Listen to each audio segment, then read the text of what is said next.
నేను వచ్చేటప్పటికి మీ ఆస్ట్రోన్యూమరాలజిస్ట్ రహిమాన్ని మాట్లాడుతున్నాను. నేను వచ్చేటప్పటికి ఎన్నో సంవత్సరాలుగా astrology, numerology, palmistry, graphology, face reading, signature analysis, అలానే మ్యారేజ్ డేట్స్ ఇవన్నీ ఎలా ఉండాలి ఏంటి అనేటువంటి దాని మీద ఎన్నో ప్రోగ్రామ్స్ చేసి ఎంతో మీకు అవగాహన కల్పించడం జరిగింది.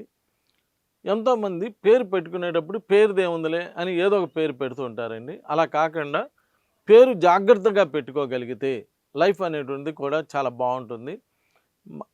ఆడవాళ్ళ పేరులో మ్యాన్ అనేటువంటి సౌండ్ వచ్చేటువంటి పేర్లు పెట్టిన వాళ్ళందరూ కూడా చాలా ఇబ్బంది పడుతున్నారండి.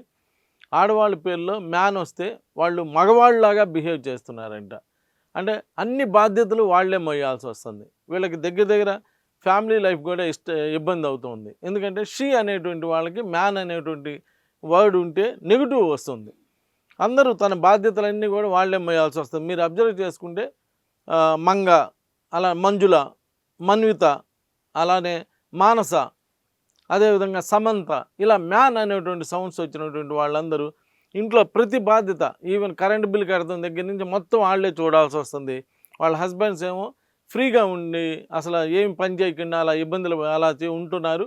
అన్ని బాధ్యతలు ఈ స్త్రీలే మొయ్యాల్సి వస్తుంది. కాబట్టి ఆడపిల్లలకి పేర్లు పెట్టేటప్పుడు మ్యాన్ అనేటువంటి సౌండ్ ముందు కానీ వెనక కానీ మధ్యలో కానీ ఎక్కడా కూడా మ్యాన్ అనేటువంటి సౌండ్ రాకుండా జాగ్రత్త పడండి.